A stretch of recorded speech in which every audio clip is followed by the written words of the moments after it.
For today's video mga lods, ngayon mga lods ay magluluto tayo ng ulam. So ito po ang ating ulam mga idol.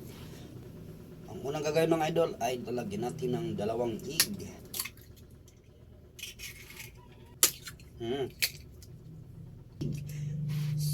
At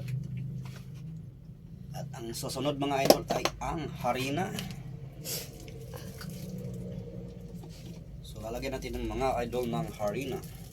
So inubos na nga natin mga lods ang harina.